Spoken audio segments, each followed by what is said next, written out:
Hi everybody and welcome to Inside Bristol. I'm your substitute host, Brennan Dye. I'm filling in for Sheridan Nichols right now. And my first guest is from Theater Bristol. I have Samantha Gray. Hi Samantha. Hello. Why don't you tell me a little bit about what's going on with Theater Bristol these days? Sure, I'd love to. We just closed this weekend a tremendous performance of Shakespeare's Twelfth Night with our youth service board. And I just wanted to mention that and celebrate them a little bit because they put on a show each year and they do so much work for the theater. But we have exciting things for all kinds of people coming up. We have in September on the 9th, WTS, we're going to be debuting our production of Cinderella, which is one of our Theater Bristol on-air productions. And we just also cast the show of Frankenstein, I think it was yesterday. And that will be a production in October. And of course, a Halloween production. So that will also air on WTS, but it'll also air on our website and your favorite podcast station, whatever it is. So we love that we're all over these podcast stations with our Theater Bristol on-air productions. We also have some exciting audition information coming up. We have auditions for All Together Now, which is a Broadway review that we're going to be doing on the Paramount stage in November. So that's all your favorite Broadway musical songs, all at one time at the same place, all weekend long for this November production. So you can check out our website at theaterbristol.org/audition and find out all the details, what kind of music you need to prepare, or if you don't want to prepare, we have other options for you. So that's that big production. And it's a fundraising event that benefits Theater Bristol and the Paramount. And then we have auditions for our final show of this year, which will be The Gift of the Magi, which will be in our Art Space Theater, which is a beautiful O. Henry story, a short story. The play's not short, but it's a great production to bring the whole family to see. And that kind of rounds out this season. And the next year, we're going to bring back that 2020 season we were trying to have. And we'll have Rivers Way, a production with Rivers Way called Real Heroes, written by Dottie Havlick. And then we'll be having Jack and the Beanstalk with the cast that we cast a while back. And then there'll be opportunities to audition again for The Sound of Music, which will be on the Paramount stage. And then we'll have To Kill a Mockingbird. And then we round out that year with Elf the Musical. So, we'll also be doing 12th Night for Valentine's Day again. So if you missed 12th Night in the park, it'll be in our Art Space Theater for Valentine's Day. So that's our bit, lots of things coming up. The best thing is follow our Facebook page and follow the website. The past year has been a real tough time for everybody, and especially the community theaters. What can people do if they want to help?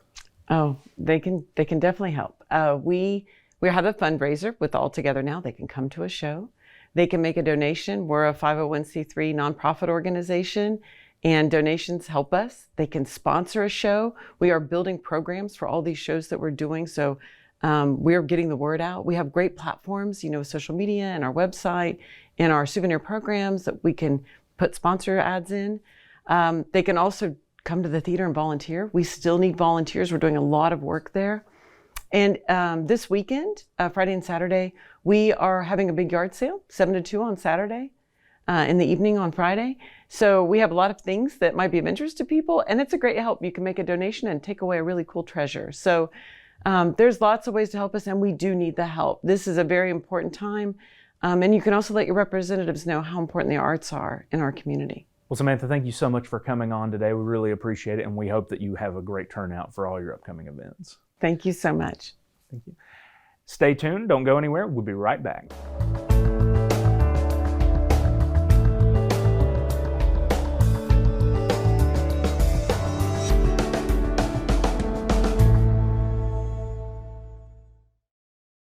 Welcome back to Inside Bristol. Well, coming up next on this city segment, we're going to take a look at one of the many ongoing training programs in the fire department. This one is on vehicle extrication. So this is vehicle rescue and extrication training. We're training today to remove injured persons from motor vehicle collisions of any type, any sort. So this is a refresher course for basic and advanced vehicle rescue. We practice a lot of things. Every 2 years we have to recertify this training. Today we're hitting pretty hard on vehicle stabilization. So what that means essentially is we come up and stabilize the vehicle so that the incident can't get any worse than it already is. It can't injure any more people than it already has. So they're building what's called box cribbing underneath these cars to ensure that these cars can't roll, they can't flip. They're going to stay exactly where they are. we're also hitting pretty hard on what we have. We have what's called rescue jacks that enable us to lift a car off of a patient or even lift a car off of another car. We're spending a lot of time on lifting today. On the realism part, we're very fortunate to have great working relationships with record companies through town. And they'll actually donate the vehicles for us to use, most of which are wrecked or have been on fire. So the damage is very realistic. We do train in a controlled environment such as this parking lot. That way we're able to get it perfect every time. In the real world, unfortunately, accidents never happen in a flat parking lot. They're always vehicles down over an embankment. They've rolled 3 blocks from where they actually crashed. So we're very prepared for that. Like other professions, we have certificates and licensure that we have to maintain throughout our careers. Vehicle rescue is good for 2 years. We try to do a refresher every year, but we do actually have to recertify every 2. The recertification process is 16 hours. We spend 8 hours in the classroom. We'll spend 8 hours out on the field actually cutting cars, doing hands-on stuff. So I'm a sanctioned instructor through the Tennessee Association of Rescue Squad. It's called TARS. We actually have to go to classes, both classroom and field training, to be certified as instructors. We go through the exact same class that we put our students through every 2 years to recertify our instructor. We do it all here in Bristol. We're the fire department, we're the rescue squad, and we're the EMS providers. So should there be an accident in the city, you're going to get a fire truck for fire protection primarily, as well as medical support. Everybody on a fire truck is a minimum emergency medical technician basic. Most are advanced EMTs and paramedics, so they're going to be able to render aid should they reach you prior to an ambulance. And then our fire department ambulances will actually respond and transport the patient to the hospital should the need arise.